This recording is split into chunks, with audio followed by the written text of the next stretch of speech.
Hello, DevDays. I think I'm live now. I'll start my timer. Hello, DevDays. My name is Ian Ozsvald. This is my first time presenting at a DevDays conference. So I would love to hear some feedback from you via the chat. I've posted in some links about me in there. I'll introduce myself in a second. But it's really hard talking to a webcam, just staring at a webcam and hoping you're out there watching. So please write me a message in the chat. Even better, ask me some questions on the Q&A tab. And I'm happy to stick around at the end of the talk and answer some of those questions. So what is the goal of today's talk? We're going to look at getting more data processing done with Pandas. So this is an ideal talk for you if you are a beginner or intermediate or expert Pandas user. Even as long as you're using Pandas, I'll be able to teach you something new today. And it should be something that makes you more productive in your day job. So we're going to look at what eats a lot of RAM in our Pandas usage. So this is Pandas in Python, the premier data analytics layer, the main open source tool that powers all of our data science work. So we're going to look at what takes up too much RAM and how to get more data into the available RAM on a single machine to avoid us having to go multi-machine, which then has a whole engineering headache. We're going to look at vectorizing rather than using, say, an apply function for speed. We're going to dig into group bys. Group bys are a super common operation inside Pandas, but they can be a bit slow sometimes. So we're going to dig into a bit of that. And I'll actually show you a tool that I've recently come across, an almost unknown tool that enables you to compile some of your operations inside group bys to make them even faster. We'll look at using Number, the just-in-time compiler, to make some of our operations in Pandas faster. That's a relatively new development. And some optional libraries that are free, easy, super quick to install, and they make Pandas faster. But they don't come by default on the default installation. So if you don't know to install them, you won't get them. So who am I? My name is Ian Ozsvald. I'm an interim chief data scientist. So I consult with companies. I typically go in to help a junior to intermediate team to beef up how they're approaching their problems. I work across many different industry verticals. So I've seen lots of different things, and I've been doing this for nearly 20 years. I've built lots of intellectual property for companies, and then I go and help debug teams and get them back on track and develop strategy with those teams as well. So I've worked in big names like hotels.com and big broadcasters in the UK that you'd recognize, like ITV and Channel 4 if you lived in the UK. I'm also one of the co-founders of the PyData London community. There's a picture there at the bottom there. We've got 11,000 members in the UK, and we have monthly meetups, at least pre-pandemic we did, discussing data science every month. Hundreds of people would turn up, discuss data science, and then go off to the pub to carry on discussing data science. It was a glorious time, and I look back to getting there once the pandemic goes past. So I do coaching with teams. I run courses. One of the courses that I run is on higher performance Python, based on the book that I wrote. So I'm showing you this because I can't be at a conference to give copies away. So at least I can show you that I did actually write a book, the second edition, and it's a chunky, good book. We're using some of that material in this talk here. And then I do these training courses, including the higher performance one. And I'm giving away a bit of the material. I'll give you a link for that later on in this talk. So there's a benchmarking caveat. I show a bunch of benchmarks during this talk. Of course, all benchmarks are wrong. Whenever I run it again, I get different numbers. If you run it on your machine, if you're on a different operating system, different CPU type, if you're on one of the new Apple M1s, you'll get different numbers. So all benchmarks are wrong, but benchmarks are useful to at least give us a steer as to what is working and what isn't working. Yeah, if you've got different data, different OS, different libraries, you need to do your own benchmarks. That's the really important message here, particularly different data. I'm using a data set that's quite text heavy here in Pandas. If you've got a very numerically minded data set, maybe with millions of columns or at least hundreds of thousands of columns, hey, your results could be different. You need to go and profile and check those results. And we'll have a look at that during all of this. So Pandas, I'm guessing if you're in this talk, you're already a Pandas user. You've probably come across Pandas. Certainly if you're in Python and you're doing any data science and any data engineering, you would have come across Pandas. It is the main tool for the job. I've got some links up on the top right corner, or some stats from the GitHub project. 26,000 stars, 11,000 forks of the repository. It's a huge project. It's been around for over 10 years. There's some photos on the right of some of the people involved. Remember, if you're in the commercial world, remember, this being the open source world, These are all nice people. They're typically contributing their time. When you see them at a conference, go and say thank you. Offer to buy them a slice of cake or a beer or something. Go and say thank you to them, because often they're volunteering. So Pandas, it's an in-memory data processing system. So it's a bit like having a spreadsheet of data, but all in RAM. You don't spill over to disk. So if you run out of RAM, then you can't do any more processing. Operations can be very RAM expensive. There are some notes saying, hey, if you've got 1 gigabyte of data, you might want 6 gigabytes of working memory, because operations can take 5 times the RAM of just the underlying data set. So you need to have an idea as to how much spare RAM you've got and how much data you can fit in there. And we'll look at some ways of compressing that. Very wide, very rich API, lots of time series tooling, which makes it more convenient than using a database often. But it's also been evolving heavily over 12 years. And so there's lots of strange corner cases and wrinkles in there. I'm going to pin most of this talk around this data set. This is the British house price data set, 25 years worth of data, approximately 1 million house sales per year that are logged in there. So 25 million rows. That's a snippet of the data you can see on screen there. Lots of text data in there and a bunch of numbers and a date time. So we've got a nice mix of data types represented here. 25 million rows, there's lots of text, and so it's roughly 20 gigabyte when I load it in from disk into RAM, even though the disk file is about 4 gigabytes. And it turns out text, certainly repeated text, like we see in that first top row, Torquay, Torquay, Torbay, Torbay, those strings are uniquely repeated, and so they balloon in memory. That's bad news. What can we do about that? So the first thing is to try and get an understanding of the problem. I've loaded in some data. I seem to have used up all of the RAM on my machine. What's going on? Typically, you would go to the df.info command. So info tells us some information about the underlying data frame. df, of course, is the shorthand for a data frame. It's the lazy way we represent these data frames. Oh, yes? I'm sorry, we cannot see your screen. Oh, no. I wrote in chat, we didn't. I didn't see that. Well, I'm really sorry, everyone. Let's try. How about we try that? Now can you see my screen? Yes. Yes. Right. I'm sorry, everyone. Well, I'm just going to tip back momentarily and just recover that. This is what the data set looks like.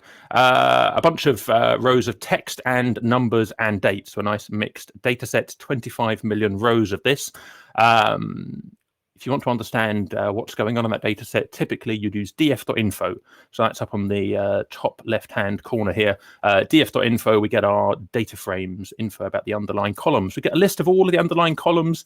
And often when they're shown as objects, that means they're string columns. And then Pandas doesn't measure how much data is inside those string columns. It gives us an estimate. So we see down here 3.1 plus gigabytes. That plus means estimate. It means underestimate.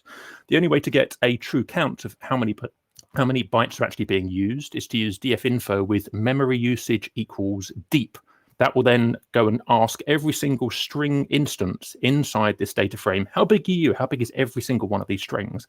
And add up those results. And then we discover, oh, it's 20 gigabytes rather than more than 3 gigabytes. So this is a first good way to understand what the shape of the problem is when you're loading in the data and you're wondering why you're running low on RAM. But then what do we do with that? Well, we'll look at categoricals in just a moment. So a first question to ask yourself is, do I need all of this data?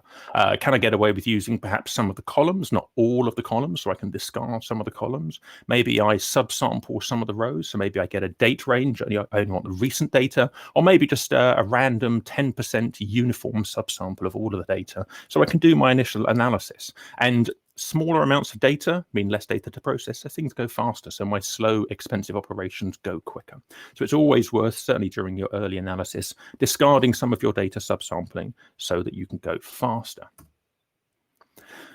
So here we'll take that advice rather than using all of those columns. And if I just go back, we had what? We had about 12 columns worth of data there. So rather than having 12 columns here, I'm going to use 4 columns of data. Counties, that's a location, a string.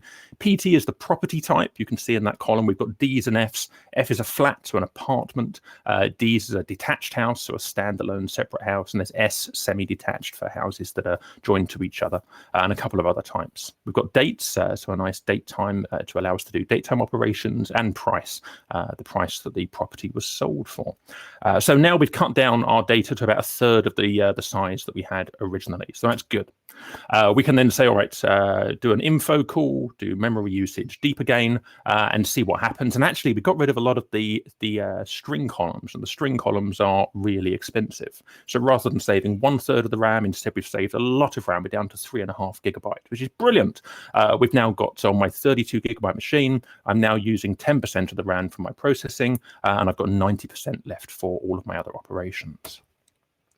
So let's go and look at saving more RAM in here to compress this down even more, because this makes our life much easier for doing our larger data set processing. Here we've got 25 million rows. What if we had 250 million rows? And we need ways of compressing everything down. So one of the options that was introduced into Pandas a couple of years ago, which is relatively new still, is the categorical data type. So with the categorical data type, you can compress internally, hidden behind the scenes, any often repeated information. So here I'll talk about it with reference to strings. So locations in the UK for properties, those locations like Greater London or Manchester or Liverpool, they are repeated many times. We don't need to repeat them uniquely. We can just use a reference to them. So we'll do that. But the same applies to other repeated data. So if you've got date times, let's say you've got a spreadsheet with 1 million rows where one column has the same date in it, because that was the date the report was generated on. You don't need 1 million instances of that date time object. You just need one, and the categorical data type will give you that saving there as well. So here I'm making a new data frame, DF slimmer cols, so DF slimmer columns, based on the data frame that I had, the data frame with a few columns. And I'm taking 4 of those columns, the ones that I showed a moment ago, and I'm calling as type, and I'm turning 3 of them into categoricals, and 1 of them into an int32 from an int64. If I look at the bottom left corner, and we'll look into the details behind this in a second. If I look at the bottom left corner, so over here, df slimmercalls .info, memory usage true. Now, with that same data, so we had, on that previous slide, 3.4 gigabytes. Now we have 200 megabytes, so another 10 times savings. I can just hear my baby in the background. I'm going to close my door. So we've compressed our data down using these categorical data types, and we're down to another 1/10 of the original RAM usage. One of the other tricks I've used here is to compress the price column, so an int64, that's an 8-byte column, down to a 4-byte column, an int32. So by saving half of the bytes, we then cut down our RAM usage for that column down by half. The saving isn't as dramatic as using a categorical when you've got often repeated values, but it still gives us a nice saving. Here's a tip for you. Whenever you do your transformations, you do want to check you're not losing any data. So here I'm saying assert that my slimmer column price I32, my int32 4-byte column, has exactly the same numbers in it as my original price column. That was the 8-byte int64 default column. So I'm asserting that all of the items compare, and if not, I'll put out a message. These asserts are super cheap ways that you can do a little bit of sanity checking when you're developing inside your notebooks. I massively recommend putting in these kind of asserts, because when you're hacking out your code and testing your new ideas, it's easy to assume that everything's going to be fine, and then when you come back tomorrow and your data set changes again, suddenly there are subtle errors that creep in. Put in a bunch of these kinds of checks, and then you reduce the likelihood that you're bug hunting in the wrong place, because you can go back to where the failure is actually occurring to check that things are going wrong there, perhaps with your new data sets, and then solve that bug quicker. So let's use these categorical data types and just see what happens with an operation, value counts. So on the left-hand side, I've got the non-categorical version. I'm doing a value count on the PT, the property type column. The wall time for that operation is 1.9 seconds, so nearly 2 seconds. On the right-hand side, I'm doing the same operation with a percent time. That's one of the Jupyter magics that lets me do a timing on an individual operation. So I'm doing a percent time on df slimacols, on pt cat, that's the name I gave the categorical variant of that column. I do a value counts. It's 0.1 seconds, 146 milliseconds. So that's again 10 times faster. 10 times faster because behind the scenes, we're using this compressed form of the data. So categoricals are brilliant. So what is happening behind the scenes? When we do string operations, we have a str accessor, .str on the string column. When you do datetime operations, you have a .dt datetime accessor. With the categoricals, you get a new .cat accessor, which gives you access to the underlying compressed form. So .cat categories tells us the overall categories, the original strings that were compressed down, DFOST, so that's detached, housed, flat, semi-detached. .cat codes tells us for every item in our 25 million rows, which numerical value, an int 8 in this case, the smallest numerical value possible, which of these int 8s refers to the category for that particular column. And if you see on the right-hand side, I do df slimacols, that's the column using, or the data frame using the categoricals. I do a tail, and the pt cat column doesn't show me the integer encodings, doesn't show me those codes. It shows me the original string representation. So this is seamless. You don't see this compression that's happening in the background. As far as you're concerned, you've got a string column there in the foreground from the operations you're working on. It just happens to save you loads of RAM and loads of time. Yeah, here's an example where I've taken the date column, I've turned it into a categorical, and I do datecat.year, and I get the year out. So I'm calling an underlying datetime column that's been encoded by the categorical encoding, but I'm just calling the .year accessor as if I had a datetime column, and then I get back the numbered year, even though it's a categorical encoding. That's seamless behind the background. So categoricals, they're see-through. It's like having the original item in the column when you're working on it. It just happens to be the case that you compress the RAM and then some of your operations can be faster, like the value counts. So if you've got repeated data, particularly repeated strings and repeated date times, then you get massive memory and time savings. You should definitely use them. So let's do a tiny bit of analysis. How many sales do we see in this data set? Well, 1995 to 2020, we see a lot of sales broken down by these different property types. It's always fun to actually have a look at this data when we're doing these speed timings. We can see sales increasing in the UK up until 2005. Then the Great Recession hits in, the global recession, 2007, 2009. Everything drops down, and then sales begin to rebuild again. And we do this with a group by. We've got the group by on the right-hand side. Group by is a super common operation. Group bys aren't as fast, perhaps, as we would like them to be. One of the things that happens is that people go and do a group by, and then they develop a function that will help them to summarize the results of their group by. So not simple counts or sums or products, but doing actually something slightly more involved. And there's an easy way to do it with an apply. That's the slower way. And there's a faster way to do it with vectorization, which we can look at in a second. So here I've made up, it's a silly little function, count large. So I'm going to look at all of the prices for the properties, and we're going to group them. So they're going to be grouped by county, so by location. And we're going to say which percentage of sales are above some threshold, so above 500,000, so above £500,000. That's quite an expensive property, certainly if we go back 10, 15 years. So what percentage of properties are in this upper price band? And we'd expect to see the more expensive counties throughout the UK coming out at the top of this result. So I make a function for this. In the second cell there, I do my group by on county, I take the price column, and I apply my function. And when I apply that function, I get my result, I sort it, and I show the result down below. And if you're wondering about this funny string format over here, so that's a way of representing a format string in one line with one decimal place and a couple of leading digits, so 3 leading digits. Actually, no, sorry, that's s times 100. What am I saying? That's s times 100. So making a decimal, so 0.17 up to 17, and then put a percentage after it. So that's a nice way of making this pretty for the printout down here. And we see some of our expensive UK counties coming out of the top. But this operation's kind of slow, nearly 5 seconds to perform this on 25 million rows. What can we do to make that faster? Well, one way to do it is to think about vectorization. So vectorization is always given us the fast way to make your string operations go quickly. So here I'm going to take my df fucols. I'm going to do a copy. Having made a copy into a new data frame, I'm going to make some modifications. One is going to be ask if the price column is more than 500,000. And then I make a price large indicator. So that's going to be true or false. So just a Boolean indicator. And then I'm going to say, well, let's group by county, take that price large, and then aggregate the sum and the size. So 2 aggregates. I want to sum up those Boolean indicators, so count the number of times the price is above that, and also just see the size of the aggregation, how many items are in it. And if you've got the count and you've got the size, then you can calculate the mean, the same operation that we did before. But we can do this using this pre-calculated Boolean.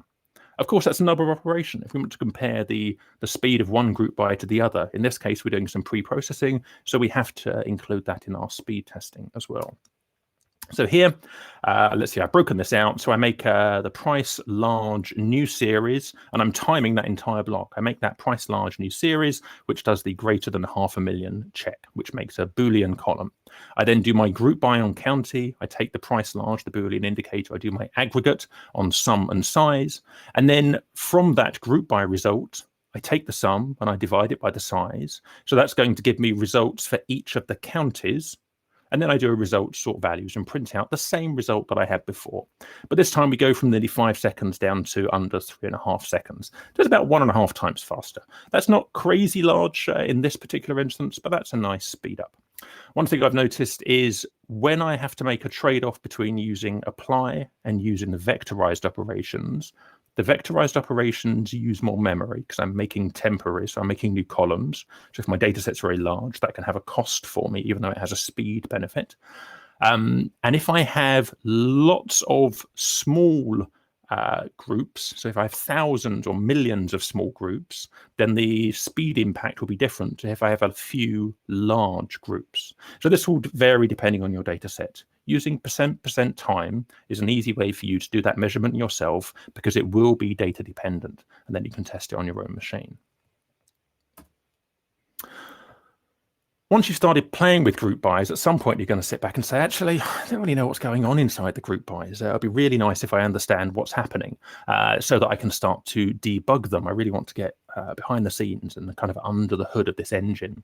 And we can do that. So if here at the top, I've taken a group by on my county. So I've got a couple of hundred, I've got 128 counties there. And I've just taken one of the columns, price large. That gives me a group by result. If I do group by.n groups, it tells me how many groups I've got, 128. On that group by, I can get all of the underlying groups. They're a dictionary-like object. Inside those groups, I can get all of the keys. So these keys are all of the counties that we were looking at earlier.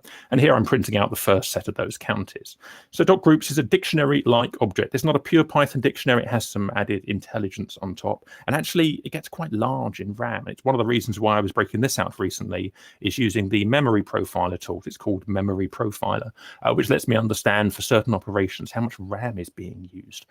Because sometimes these group bys are very expensive in RAM. And this is one of the ways to start to dig behind the scenes to understand what's going on to optimize our code.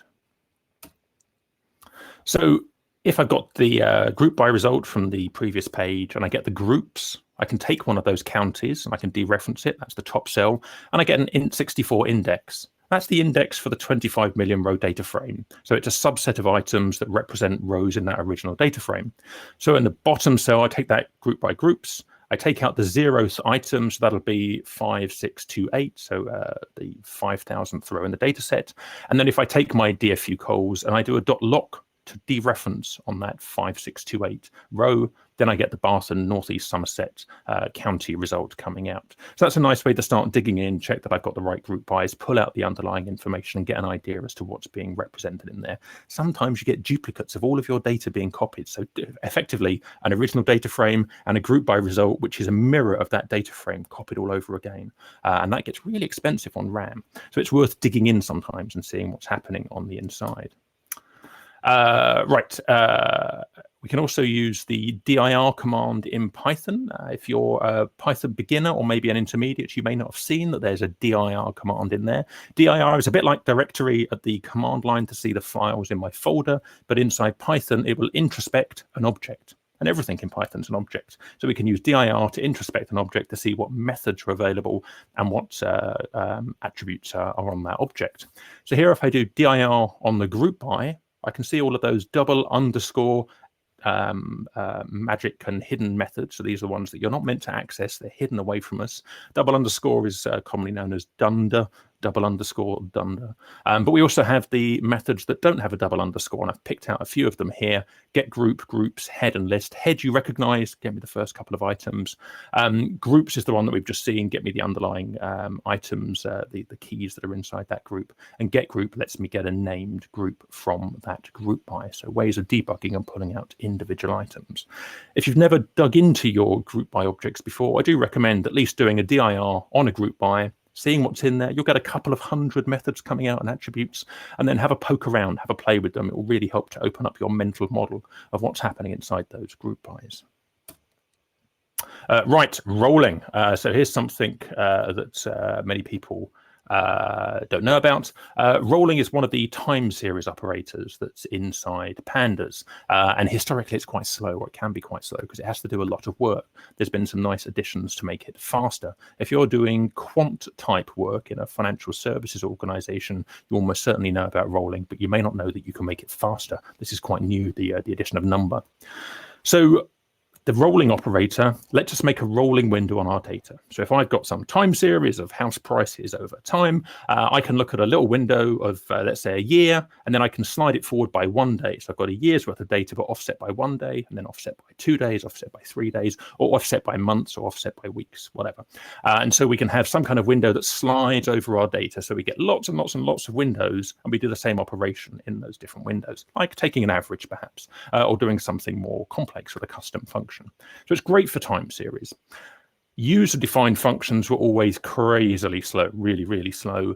And compiled functions that were a bit difficult to make could be faster. And then if you were using built-in functions, they were quick because they were compiled behind the scenes. So if you had built-in operations, brilliant. If you had your own functions, you were kind of busted at times.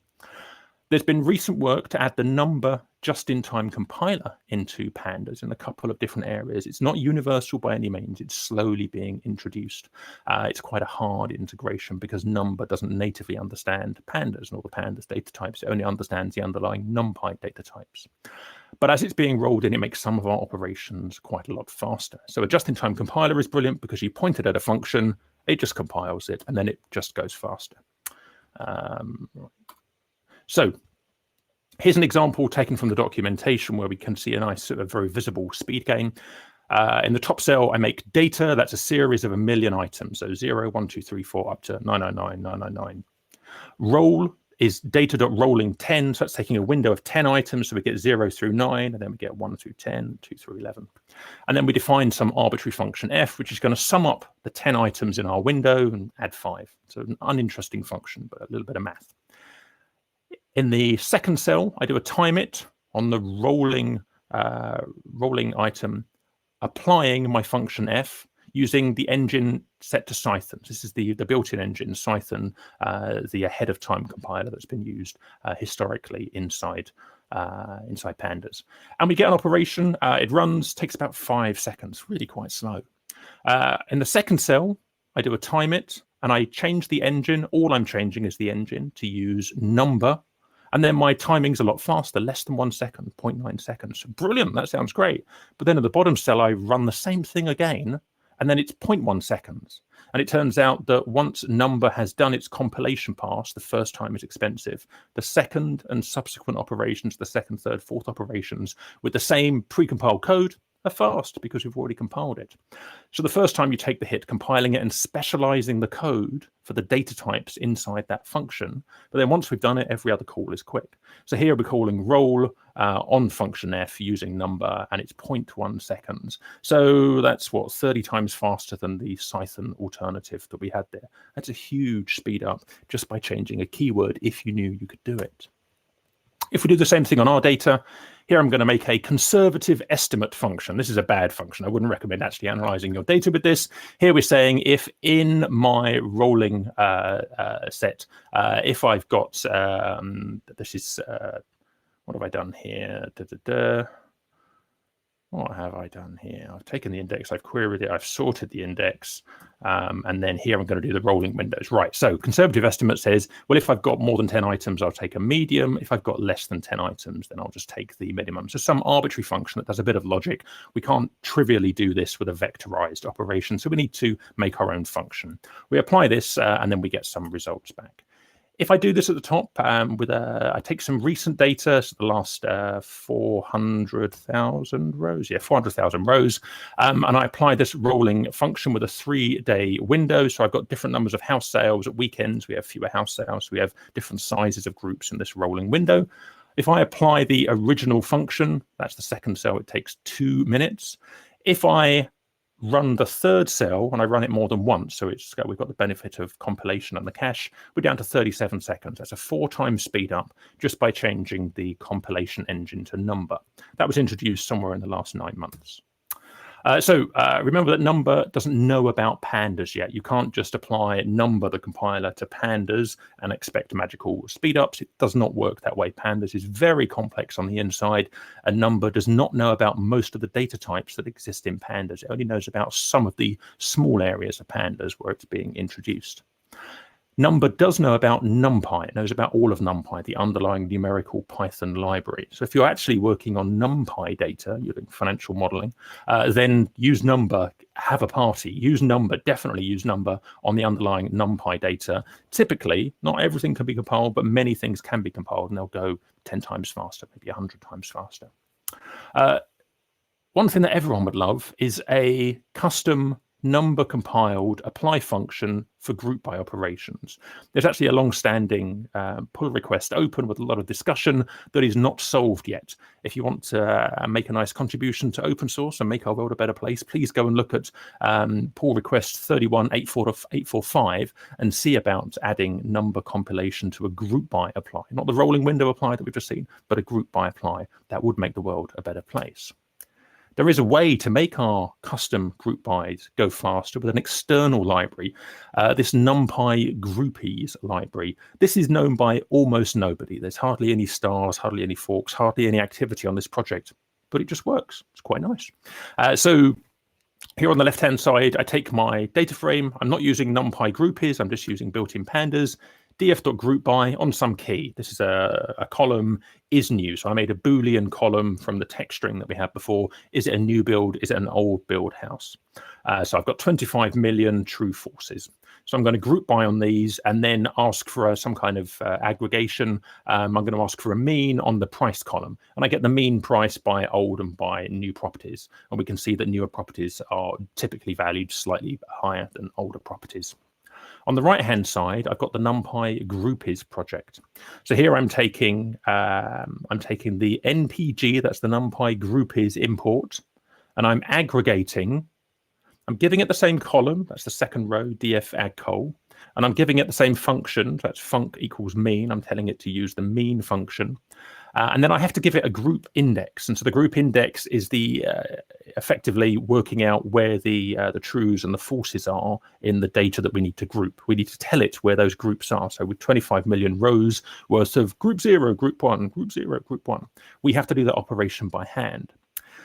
Behind the scenes, NumPy groupies then uses number to compile up our function. The mean function, great, that's the NumPy mean function, but it could just as easily be an arbitrary function that you pass in, so a customized function that will be compiled with number and then applied to this group by surrogate, and then we get back our answer. And here we get it back in 0.4 seconds rather than 0.6 seconds, so it's faster.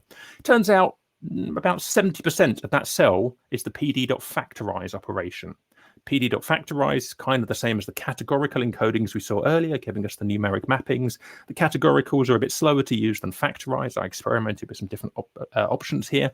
But if you'd already categorized your data, or you had a numeric encoding on a column already, and then you wanted to use NumPy groupies with number to compile up those aggregations, you're probably looking at a 10 times speed up against a regular group by operation. That could be worth investigating. So go and Google for NumPy groupies and go and give that project some love. It's got almost no activity, and I think it's really quite interesting. Do be aware that if you're not profiling your code and you want to go and tweak it to make it better, and you don't think about what better might mean, On the left-hand side, we've got the same operation we used in the previous slide. A group by on a key, take an add call, take a mean, 0.6 seconds. On the right-hand side, I'm doing the same operation, the same group by, the same mean, but I'm just dereferencing my data frame, square bracket, key and add call. I think maybe my hypothesis is that with less data, only 2 columns, my operation will go faster. No, it turns out it takes longer. Actually, a copy of the data frame is temporarily made here, and then the aggregation is applied to it. It takes longer overall. If you weren't timing your cells with that kind of optimization thinking, you might make a mistake and you might make your code slower. Always use %% time. There's a couple of libraries you can install that make your life faster for free, seamlessly for you, and they are not part of the standard installation. It's kind of surprising. If you look at the bottom there, that screenshot is from the installation page on the Pandas website. It says recommended dependencies, numexpra and bottleneck. They accelerate certain operations. You're encouraged to install these, but they don't come by default. So if you just do a pip install pandas or a conda install pandas, you don't get these libraries. Then you do a conda install bottleneck numexpra, and some of your code goes faster. Top tip, just install them. There's no downside, and some of your operations go faster. For example, let's take the price column. It's here I've got as type float 64. So at the top there, I've got a float 64 version of my price. It was previously an integer. For the second cell, I'm turning off bottleneck. So you wouldn't do this. I've installed bottleneck, but I want to do some benchmarking. So I'm using the pandas options in the compute subsection to disable the use of bottleneck. I turn off bottleneck. That's this library that I've installed so that it's available to pandas. You don't have to import it. Once you've installed it, it gets loaded in automatically.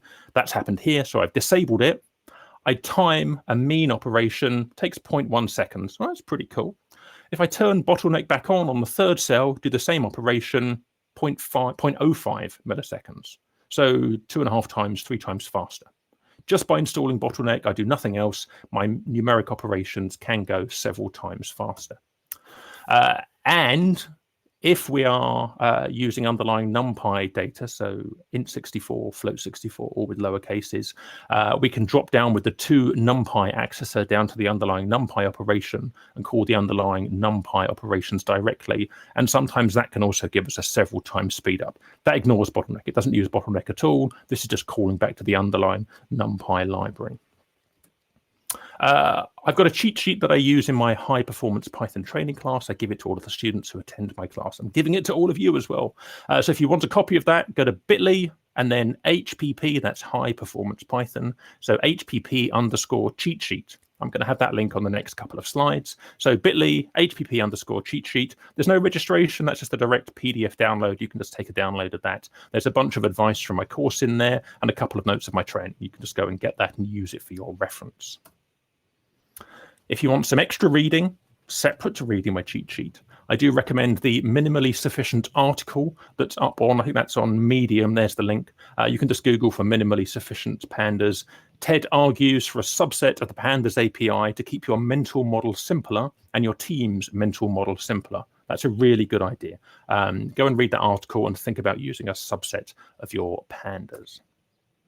So here's a quick summary of some of the points I've made here. If you've got questions, please go and fill in the Q&A tab. I can hang around for a few minutes and answer those, and then we'll see where we get to.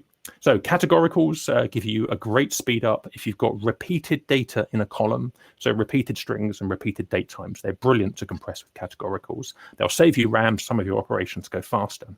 Try and cut your float 64s and your int 64s down to the equivalent int 32s and float 32s. You'll cut your RAM usage in half. The operations take the same amount of time, sometimes a bit faster, but you'll save RAM again, so you can get more data into RAM. Install the bottleneck and numexpra libraries. Some of your math operations just go faster and life is easier. And investigate those new number options in pandas, particularly number on the rolling window and the expanding window operations. And have a look at that NumPy groupies external project. So there we go. That's the end of my talk. I hope I've given you some new ideas. These things all come out of my own client work and teaching and working with clients on the things that slow down their workflow. So these things have a real world impact. You should adopt as much of this as you can get away with. Pandas has lots of new options to tweak and improve speed. You have to go and read the documentation. Don't just take what you found on Stack Overflow and think it's gospel. Go and instead check the new documentation. There are lots of new opportunities and improvements in Pandas. Go and read the docs. I've got a newsletter. I put it out twice every month. It contains a mixture of UK, Western Europe focused jobs, data science, data engineering. They come via the communities that I'm involved in. I put them out to help other people get their highly curated roles. But also I've got my tips in there, my high performance tips. Excuse me. High performance tips and others. You can join that if you go to my Ian Ozsvald blog and go to my data science jobs tab. You can see a list of all of the old newsletters, so you can just go and click through them and see if they feel relevant to you. I've got loads of posts on my blog, and I've got links to my training, and I've got links to all of my open source talks and my open source keynote talks all on my blog. Go and have a look at those. There's loads of material to soak up there for free. I have a request for you. If you look over my shoulder, you can see postcards stuck up on the wall on both sides there. I'm really proud of these postcards. People send me postcards because I've taught them something. So if I've taught you something, send me an email or contact me here. I'll send you my address in London. I would love to receive a postcard at any point in the future, anywhere in the world. I don't care. I just like a postcard. It puts it on the wall. It puts a smile on my face. Reminds me that volunteering my time at an open source event like this is a good thing, and it makes the world a better place. So you can get my cheat sheet, bit.ly HPP_cheat sheet. I'm happy to answer questions. That's me. Thank you very much.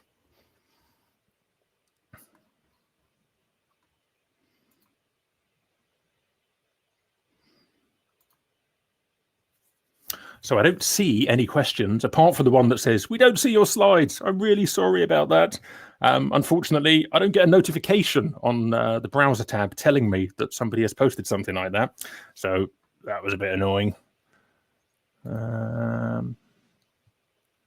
So I think in that case then, if there's no questions, I will wrap up this session. Let me just check the public comments.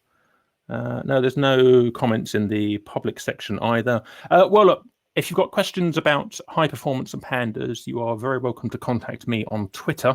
That will be the obvious place to get me. And so the bottom left of my slides, I've got both my email, my Twitter at Ian Ozsvald, and my blog, ianozsvald.com.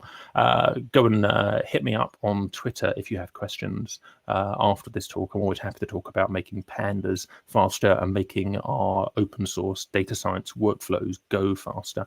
If I've taught you something, please send me a postcard. Drop me an email and I'll send you my address. Thank you very much for attending. It's been a pleasure to talk here. Goodbye.